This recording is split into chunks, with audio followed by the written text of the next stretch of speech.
In the late 1940s, Soviet researchers initiated a shocking experiment. They confined 5 political prisoners in a sealed chamber, keeping them awake for 15 days using a gas-based stimulant. The gas, toxic in high concentrations, required their oxygen intake to be meticulously controlled to prevent immediate death. As this was an era before closed-circuit cameras, researchers monitored them using only microphones and thick, 5-inch glass porthole windows. The chamber was stocked with books, cots, a toilet with running water, and enough dried food to last over a month. For the first 5 days, everything seemed normal. The prisoners had been falsely promised freedom if they endured the test without sleep for 30 days. Their conversations were monitored, and after the 4th day, a disturbing shift was noted.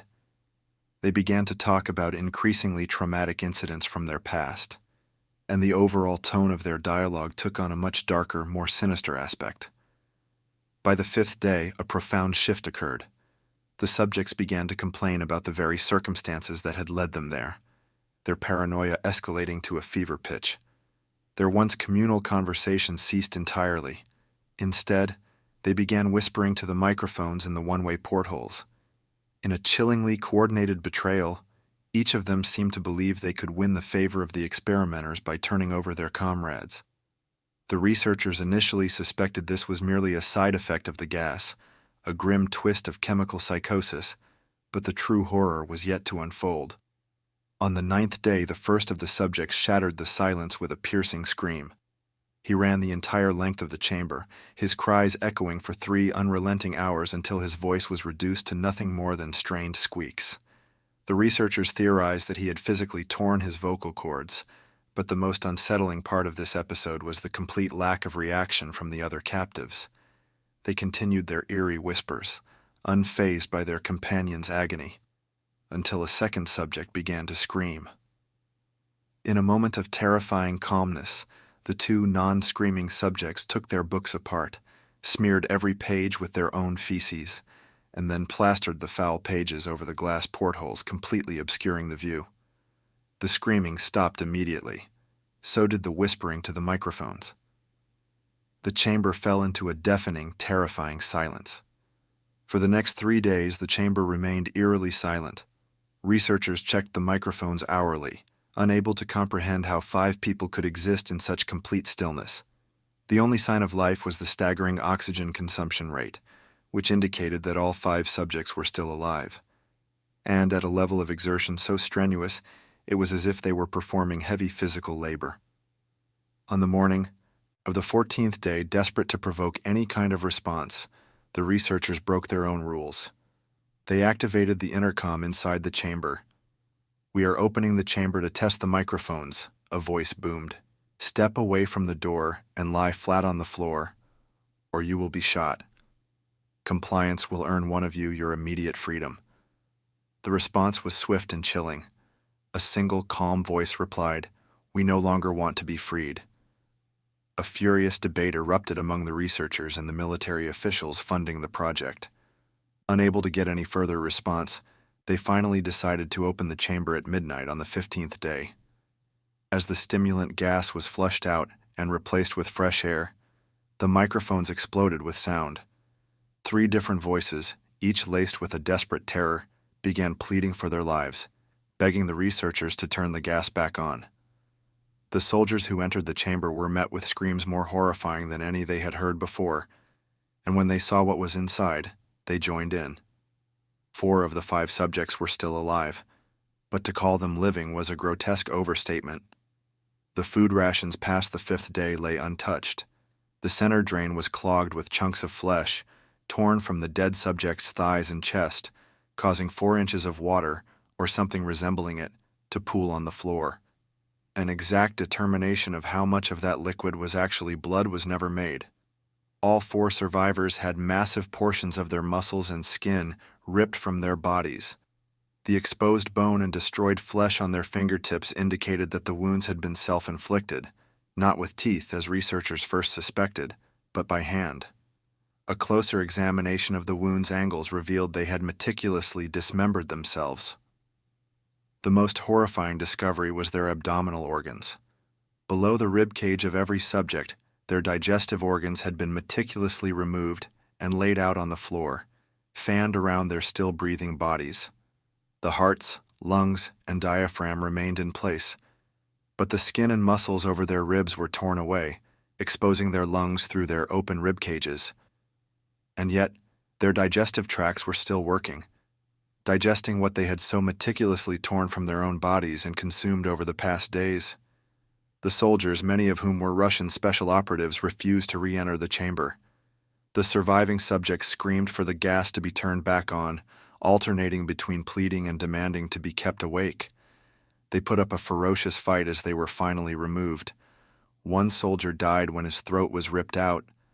Another was gravely injured after having his testicles torn off and a major artery in his leg severed by a subject's teeth. Another 5 soldiers committed suicide in the weeks following the incident. In the struggle, one of the 4 living subjects suffered a ruptured spleen and bled out almost instantly. The medical researchers attempted to sedate him, but it proved impossible. He was injected with a dose of morphine 10 times what a normal human could withstand, yet he fought like a cornered animal, breaking a doctor's ribs and arm. His heart was seen to beat for a full 2 minutes after he should have been dead from blood loss.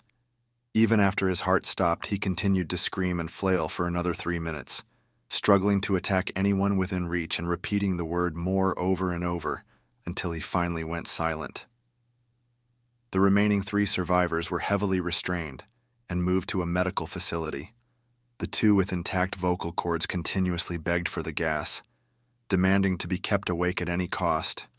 The most severely injured of the 3 was taken to the facility's only operating room.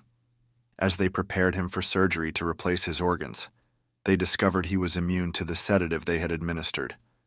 He fought furiously against his restraints when the anesthetic gas was brought out, managing to tear halfway through a 4-inch wide leather strap on his wrist, even with the full weight of a 200-pound soldier holding him down. It took only slightly more anesthetic than a normal dose to put him under, but the instant his eyelids fluttered shut, his heart stopped. The autopsy revealed his blood had 3 times the normal level of oxygen. His muscles were so badly torn from the bone, and he had broken 9 bones in his struggle, most of them from the sheer force his own muscles had exerted. The second survivor had been the first of the group to start screaming. With his vocal cords destroyed, he could not beg or object to the surgery. He only violently shook his head in disapproval when the anesthetic gas was brought near. When someone reluctantly suggested they attempt the surgery without anesthetic, he nodded his head and did not react for the entire 6-hour procedure of replacing his abdominal organs. The presiding surgeon repeatedly stated it should have been medically impossible for the patient to still be alive. A terrified nurse later claimed that she saw his mouth curl into a smile every time their eyes met. When the surgery ended, the subject looked at the surgeon and began to wheeze loudly, attempting to speak. Assuming this was something of drastic importance, the surgeon brought him a pad and pen. He wrote one simple phrase, "Keep cutting." The remaining 2 subjects were subjected to the same surgery, both without anesthetic. They had to be injected with a paralytic for the operation's duration, as the surgeon found it impossible to work, while the patients laughed continuously.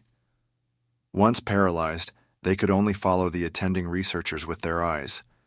The paralytic cleared their system at an abnormally fast rate, and they were soon struggling against their bonds. The moment they could speak, they were again begging for the stimulant gas. When researchers asked why they had injured themselves and wanted the gas back, they received only one chilling response: "I must remain awake." All 3 subjects' restraints were reinforced, and they were placed back into the chamber while the researchers debated what to do. The commanding officer, a former KGB agent, saw a strange potential and ordered them to be put back on the gas. The researchers strongly objected but were overruled. As they were prepared to be sealed inside the chamber again, the subjects were connected to an EEG monitor. To everyone's surprise, all 3 stopped struggling the moment they realized they were going back on the gas. It was obvious they were now putting up a great effort to stay awake.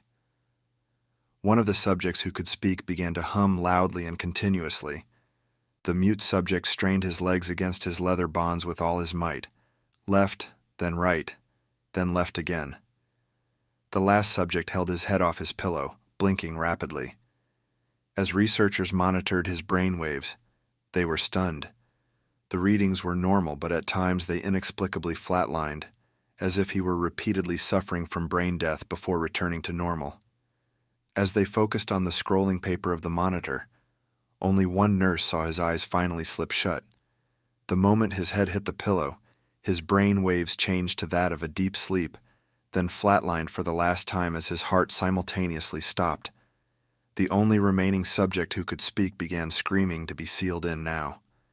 His brainwaves showed the same flat lines as the one who had just died from falling asleep. The commander gave the order to seal the chamber with both surviving subjects and 3 researchers inside. In a moment of sheer terror, one of the named researchers drew his gun and shot the commander point blank between the eyes, then turned the gun on the mute subject and blew his brains out. He then aimed the gun at the final, still restrained subject as the remaining members of the medical team fled the room. "I won't be locked in here with these things. Not with you," he screamed at the man strapped to the table. "What are you?" he demanded. "I must know." The subject smiled, a grotesque, knowing twist of his lips. "Have you forgotten so easily?" the subject asked, his voice a ragged whisper. "We are you. We are the madness that lurks within you all, begging to be free at every moment in your deepest animal mind. We are what you hide from in your beds every night. We are what you sedate into silence and paralysis when you go to the nocturnal haven where we cannot tread." The researcher stood frozen, then slowly lowered his aim to the subject's heart and fired.